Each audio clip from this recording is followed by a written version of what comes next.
नमस्कार दोस्तों, हमारे YouTube चैनल पर आपका फिर से स्वागत है जिसका नाम है टीचिंग मेथड्स।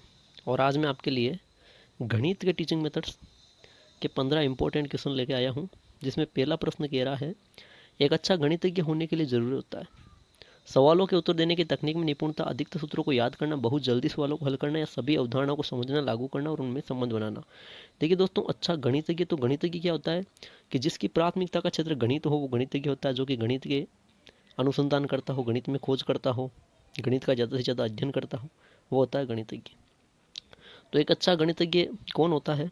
सवालों के उत्तर देने की तकनीक में अगर निपुणता रखेगा तो केवल सवालों के उत्तर देने में वो गणितज्ञ नहीं हो सकता, ये तो प्रतिभाशाली छात्र भी कर सकता है। अधिक सूत्रों को याद करना, तो याद करना, कंठस्थ करना, ये चीज़ें तो होती ही नहीं है ना। याद करके फिर समझना भी होता है। और बहुत जल्दी सवालों को, तो ये तो प्रतिभाशाली करता है, तो ये विशेषताएं तो होगी नहीं।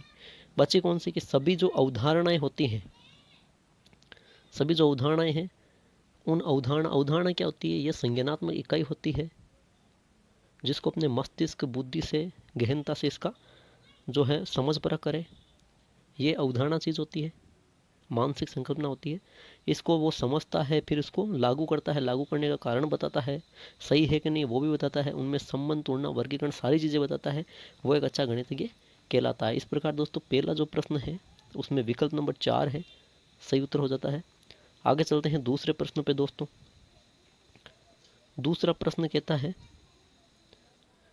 कि कक्षा में गणित अध्यापक द्वारा विद्यार्थियों के साथ एक अच्छा संबंध विकसित करने के लिए उसे चाहिए सभी के साथ मित्रतापूर्ण व्यवहार करे, अच्छे से बात करे, व्यक्तिगत ध्यान दे या बच्चों से प्यार करे।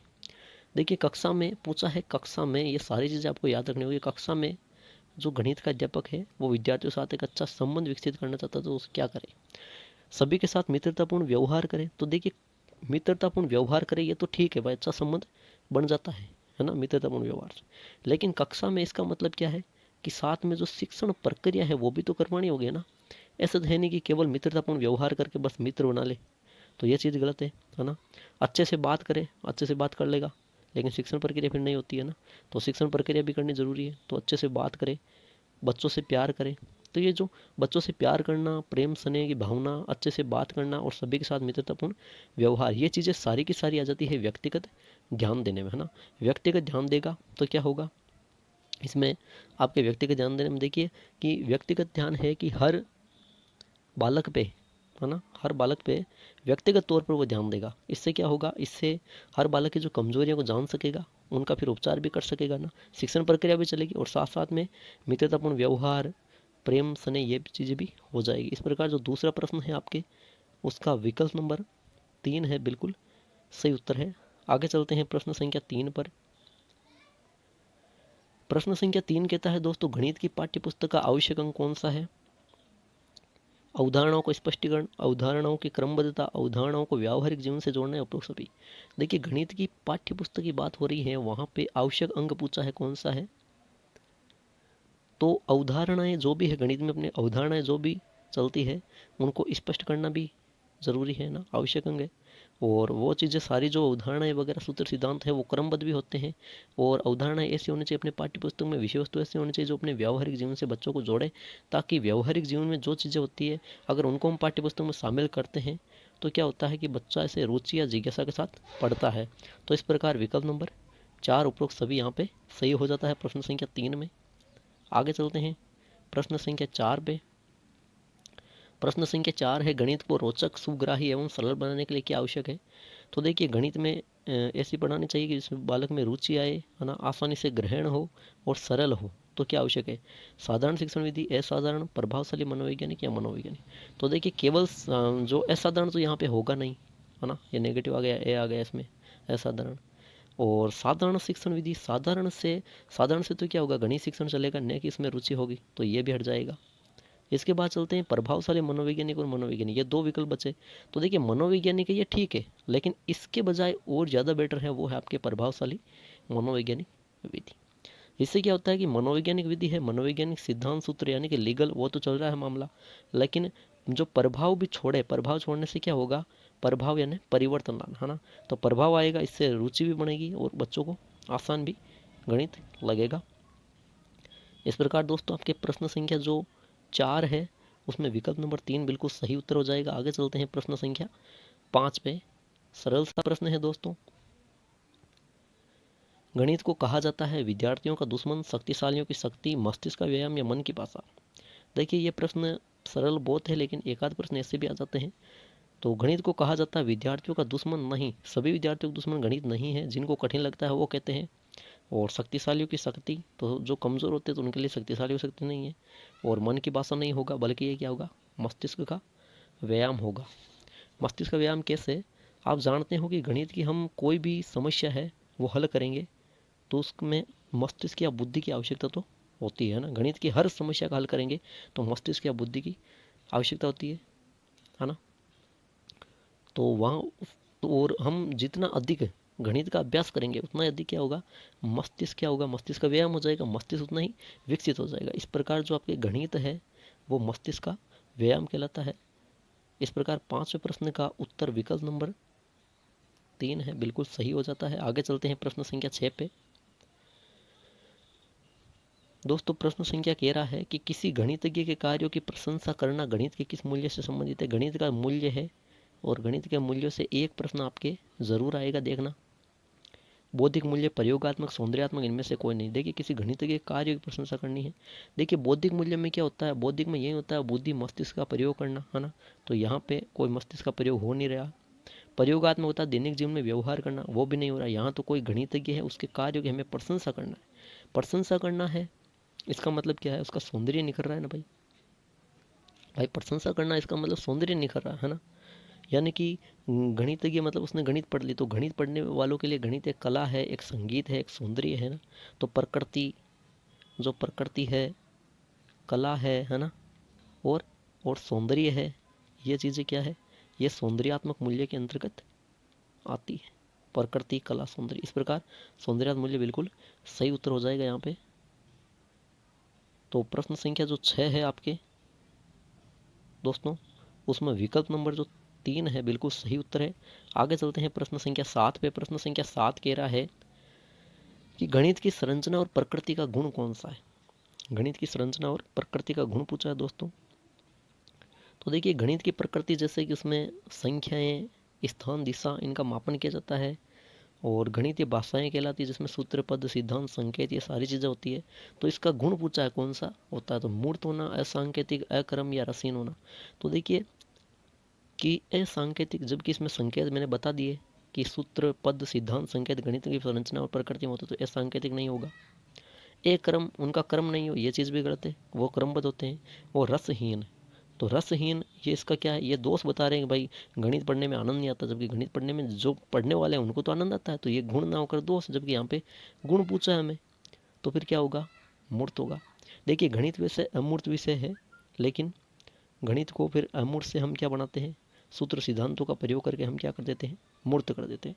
इस प्रकार जो प्रश्न संख्या 7 है दोस्तों, उसमें विकल्प नंबर 1 है, बिल्कुल सही उत्तर है। आगे चलते हैं प्रश्न संख्या 8 पे। दोस्तों प्रश्न संख्या 8 बहुत अच्छा प्रश्न है कि गणित विषय की विशेषता पूछी है आपको। शुद्धता, परिणामों की निश्चितता, तर्कपूर्णता या उपरोक्त सभी। तो देखिए सबसे पहले शुद्धता क्या होती है। शुद्धता होती है कि प्रश्नों को जो सही करने की योग्यता है वो कहलाती है शुद्धता। तो गणित की बिल्कुल विषय की विशेषता है। फिर है परिणामों की निश्चितता। परिणामों की निश्चितता यानी कि परिणाम इसमें निश्चित होते हैं कि नहीं, बिल्कुल होते हैं। जो भी समस्या का समाधान हम गणित में करते हैं तो उसका परिणाम वो निश्चित होता है, बिल्कुल होता है। मान लीजिए हम 2+2 करें, है ना, ये जोड़ छोटे बालक से करवाए, तो उसका उत्तर 4 है, वो निश्चित है, 4 ही आएगा, है ना। तो ऐसे परिणाम क्या है, निश्चित मिलेंगे। इसके अलावा तर्कपूर्णता कैसे होगी कि गणित में जो समस्या का समाधान करेंगे तो बालक में आत्मविश्वास, चिंतन, सोच समझ, तर्क, है ना, इन सब का विकास होता है। इस प्रकार तर्कपूर्णता भी हो जाएगी। तो उपरोक्त सभी बिल्कुल यहाँ पे सही आंसर हो जाता है। इस प्रकार जो प्रश्न संख्या 8 है उसमें विकल्प नंबर 4 बिल्कुल सही उत्तर है। आगे चलते हैं दोस्तों प्रश्न संख्या 9 पर। दोस्तों प्रश्न संख्या 9 कह रहा है कि व्यावहारिक गणित का अंग नहीं है। व्यावहारिक गणित कौन सी हो गई, व्यावहारिक है, व्यावहारिक गणित कौन सी हो गई कि जो अपने दैनिक जीवन में जो प्रयोग करते हैं ना, कि प्रत्येक व्यक्ति अपने दैनिक जीवन में जिसका प्रयोग कर सके, चाहे वो साक्षर हो या निरक्षर हो ना, वो होती है व्यावहारिक गणित उसका अंग नहीं है पूछा है। तो देखिए समय, काम, मजदूरी की गणना तो ये तो अपने व्यावहारिक जीवन में होती है, मजदूरी वगैरह है ना, काम, समय, ये सारी चीज़ें होती है अपने व्यावहारिक जीवन में। खेत खलिहान में क्षेत्र मापना है ना, क्षेत्र माप करना, तो ये चीज़ भी व्यावहारिक गणित का अंग है। और डाक टिकटों आदि का लेखा रखना, तो जब हम अपने व्यावहारिक जीवन में जो चीज़ें करते हैं, जैसे डाक टिकट, बाजार में जाना है ना, तो इनमें भी हम व्यावहारिक गणित का प्रयोग वहाँ पर भी करते हैं। जैसे कितने रुपए का डाक है ना, ये कितने रुपए का उस पर टिकट लग रहा है, ये चीज़ें हम है ना, तो ये चीज़ें क्या है, व्यावहारिक गणित के अंतर्गत आती है। जबकि जो ज्यामितीय प्रमेय को हल करना है, ये कोई व्यावहारिक गणित का अंग नहीं है, क्योंकि ज्यामिति को रेखागणित कहा जाता है। इसमें जैसे बिंदु, रेखाएं, कोण, इनका अध्ययन किया जाता है, तो ये अपने व्यावहारिक दैनिक जीवन में काम आने वाली चीज़ नहीं है। इस प्रकार जो प्रश्न संख्या 9 है आपके, उसमें विकल्प नंबर 3 बिल्कुल सही उत्तर हो जाता है। आगे चलते हैं प्रश्न संख्या 10 पे।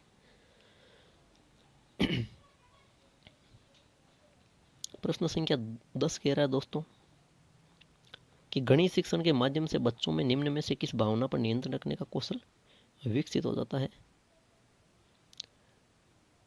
तो देखिए, तर्क शक्ति, आत्मविश्वास, विचार शक्ति या उपरोक्त सभी। तो गणित जब बच्चा पढ़ेगा तो कौन सी भावना का विकास होता है, नियंत्रण रखने का कौशल होता है, तो उस बच्चे में तर्क शक्ति भी आएगी, सोच समझ, ये सारी चीज़ें होती है गणित पढ़ने से। और जब वो किसी प्रश्न का हल स्वयं ढूंढ लेगा तो उसमें क्या होगा, आत्मविश्वास की भी शक्ति आएगी कि हाँ उसने कुछ किया है। और विचार शक्ति, देखिए सोच समझ, विचार करना, ये भी गणित में होते हैं। किसी भी समस्या का समाधान करने की योग्यताएं हैं, सारे गुण हैं। इस प्रकार जो उपरोक्त सभी है वो बिल्कुल सही उत्तर हो जाता है। आपके प्रश्न संख्या जो 10 है दोस्तों, उसमें विकल्प नंबर 4 बिल्कुल सही है। आगे चलते हैं प्रश्न संख्या 11 पर। प्रश्न संख्या 11 की कक्षा 7 के छात्रों में गणित विषय के प्रति रुचि पैदा करनी है, तो शिक्षक को कौन सा तरीका अपनाना चाहिए। कमजोर छात्रों के लिए अतिरिक्त कक्षाओं की व्यवस्था करना, गणित विषय के 2 कॉलम्स देना, गणित पहेलियां व अन्य मनोरंजन क्रिया के माध्यम से शिक्षण प्रदान करना या छात्रों को आकर्षक पुस्तकें उपलब्ध करवाना। तो देखिए, कमजोर छात्र हैं उनके लिए अतिरिक्त कक्षा में व्यवस्था करो तो रुचि नहीं आएगी, बल्कि वो क्या हो जाएंगे, और उबो होंगे और परेशान हो जाएंगे, है ना। और दूसरी चीज़, शिक्षक को भी अधिक समय चाहिए, तो ये चीज़ तो होगी नहीं। और अतिरिक्त कक्षा या गणित विषय को 2 क्लास देना, ये एक ही चीज़ है। अब कमजोर छात्र पहले से, तो उनमें रुचि कहाँ हो, तो वो तो परेशान हो जाएंगे। अगले छात्रों को आकर्षक पुस्तक उपलब्ध कराना, ये भी गलत है, क्योंकि आकर्षक पुस्तक है, इसका मतलब क्या, पुस्तकों के जो कवर है वो आकर्षक होंगे, मैटर तो वहीं का वहीं रहने वाला है। कमजोर छात्रों को पहले भी गणित का जो मैटर है कठिन लगता था, अब भी लगेगा, आकर्षक करने से कुछ नहीं होगा ना। जबकि जो गणित की जो पहेली आती है, जिनमें रुचि होती है ना, रुचि और जिज्ञासा जागृत होती है, और अन्य जो मनोरंजन क्रिया है ना, आनंद के माध्यम से पढ़ाना, वो चीज़ बिल्कुल आपकी रुचि को पैदा करती है। तो इस प्रकार जो प्रश्न संख्या 11 है मित्रों, उसमें विकल्प नंबर 3 बिल्कुल सही उत्तर हो जाता है। आगे चलते हैं दोस्तों प्रश्न संख्या 12 पे।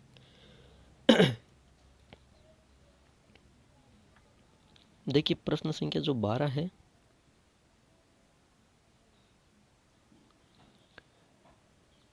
गणित शिक्षण में शिक्षण संबंधी समस्याओं को दूर करने के लिए आप कौन सा उपाय अपनाएंगे। तो प्रधानाचार्य से, यानी कि गणित शिक्षण में आपको शिक्षण संबंधी कुछ समस्याएं आ रही है आपके सामने, आप शिक्षक हो तो उनको दूर कैसे करोगे। प्रधानाचार्य से बच्चों की शिकायत करोगे, बिल्कुल गलत है। शिकायत करने से भाई समस्या का समाधान नहीं होगा। और दूसरा, गणित में कमजोर बच्चों का विषय परिवर्तित करेंगे, ये भी चीज़ गलत है। अब गणित की जगह तो गणित ही पढ़ाएंगे, है ना। ऐसा तो है नहीं भाई वो गणित नहीं पढ़े तो गणित की जगह हम दूसरा विषय पढ़ा देंगे, नहीं। बच्चों में उच्च दृष्टिकोण का विकास करेंगे, बिल्कुल सही है। ये कि तरीका बदलना होगा, है ना, उचित दृष्टिकोण का विकास करेंगे, तरीका बदलना होगा, उसकी सोच में हमें परिवर्तित करना होगा। वो हम कैसे करेंगे, उसकी रुचि जो है, उसकी रुचि उस विषय के प्रति करने के लिए हम कुछ नई शिक्षण विधियाँ, कुछ नई तकनीक लाएंगे। इस प्रकार ये चौथा भी विकल्प हट जाता है, तीसरा बिल्कुल सही हो जाता है। आपके जो प्रश्न संख्या 12 है, इसमें विकल्प नंबर 3 है, बिल्कुल सही हो जाएगा। आगे चलते हैं दोस्तों प्रश्न संख्या 13 पर। पाठ्यक्रम में गणित के विषय का महत्व है। पाठ्यक्रम में गणित के विषय का महत्व पूछा, क्या महत्व है। नैतिक महत्व है, सांस्कृतिक है, बौद्धिक है या उपयुक्त सभी है। तो देखिए, गणित में नैतिक महत्व भी होता है, सांस्कृतिक भी होगा और बौद्धिक भी होगा, यानी कि उपयुक्त सभी यहाँ पे सही होगा। अब कैसे होगा, तो देखिए नैतिक महत्व कैसे है, जब बच्चा गणित पढ़ेगा, गणित उस सीखेगा, तो उसमें आत्मविश्वास, यथार्थता, कर्तव्यनिष्ठा, अनुशासन, है ना, ये चीज़ें सारी उसमें विकसित हो जाती है, तो ये नैतिक महत्व हो गया। सांस्कृतिक महत्व कैसे होगा, देखिए रोज़मर्रा की ज़िंदगी में देखिए बालक क्या होगा, संस्कृति से भी परिचित होगा, संस्कृति क्या है, जैसे अपने रहन सहन, खान पान, धर्म, विचार, ये सारी चीज़ें संस्कृति के अंतर्गत आती है। और जिसका दैनिक जीवन में हम गणित में वहाँ संस्कृति में भी प्रयोग करते हैं। तो नैतिक महत्व हो जाएगा, सांस्कृतिक महत्व भी हो जाएगा, बौद्धिक महत्व जानते हो आप।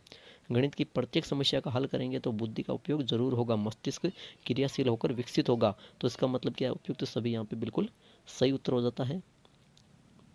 आगे चलते हैं मित्रों, प्रश्न संख्या 14 में बहुत ही अच्छा प्रश्न आया है। प्रश्न संख्या 14 मूल्यांकन के टॉपिक से आया। विभेदकारी जो परीक्षा अंतर करती है, तो विभेदकारी परीक्षा ये मूल्यांकन की एक विशेषता है। अब ये अंतर करती है तो किन बालकों में अंतर करती है, प्रतिभावान छात्रों में, सामान्य छात्रों में, कमजोर छात्रों में, या उपयुक्त सभी में। तो देखिए विभेदकारी जो परीक्षा है, तो देखिए प्रतिभावान, सामान्य और छात्रों जो कमजोर छात्र, इन सभी में ही अंतर करती है। कैसे करती हैं, तो देखिए विभेदकारी परीक्षा किसे कहते हैं ये याद रखना आपको। जो इसमें क्या होता है, इस परीक्षा में जो प्रश्नों का स्तर है वो ऐसे रखा जाता है कि जो हर स्तर के जो बालक है उनमें क्या कर सके, अंतर कर सके, उनमें भेद कर सके, है ना, उसे कहते हैं विभेदकारी परीक्षा। ताकि जो प्रश्नों की जो कठिनाई है ना, उस उन जो प्रश्न है इस परीक्षा में जो प्रश्न रखे जाते हैं उस कठिनाई का जो स्तर है वो भी पता चल जाता है। इस प्रकार ये सभी प्रकार के बालकों में अंतर करती है। तो मित्रों प्रश्न संख्या 14 में आपके विकल्प नंबर 4 बिल्कुल सही हो जाता है। आगे चलते हैं, अंतिम प्रश्न है आज का प्रश्न संख्या 15 में कि उत्तम परीक्षण की शर्त है। उत्तम परीक्षण किसे कहा जाएगा, उद्देश्यों की पूर्ति करना, छात्रों के मानसिक स्तर के अनुकूल, व्यवहार परक या उपयुक्त सभी। तो देखिए उत्तम परीक्षण यानी परीक्षा ले रहा है शिक्षक यहाँ पे, वो उत्तम कब होगा ये पूछा, उसकी शर्त यह है। तो देखिए कोई भी कार्य करेगा या कोई परीक्षण करेगा तो उसमें उद्देश्यों की पूर्ति तो होती है बिल्कुल। और दूसरी चीज़ जब परीक्षण है तो ये छात्रों के परीक्षण हो रहा है छात्रों के मानसिक स्तर के अनुकूल ही होगा, यानी ऐसे प्रश्न रखेगा जो कि छात्र कर सकता है, उसके मानसिक स्तर के अनुकूल होता है। और तीसरी चीज़ है जो भी प्रश्न है वो उसके व्यवहार में से संबंधित होते हैं, व्यवहार परक है। यानी कि आपके प्रश्न संख्या जो 15 है इसमें विकल्प नंबर 4 बिल्कुल सही हो जाता है। ठीक है दोस्तों, ये थे आज के गणित शिक्षण के 15 महत्वपूर्ण प्रश्न। तो दोस्तों आशा करता हूँ कि यह वीडियो आपको बहुत ही अच्छा लगा। और अगर आपको ये वीडियो अच्छा लगता है तो ज़रूर अपना लाइक करना, कमेंट भी करना कि आपके गणित में इस टेस्ट में कितने 15 में से कितने सही हो रहे हैं। और इस वीडियो को ज़्यादा से ज़्यादा शेयर भी करना और हमारे यूट्यूब चैनल को सब्सक्राइब करना। ठीक है दोस्तों, धन्यवाद।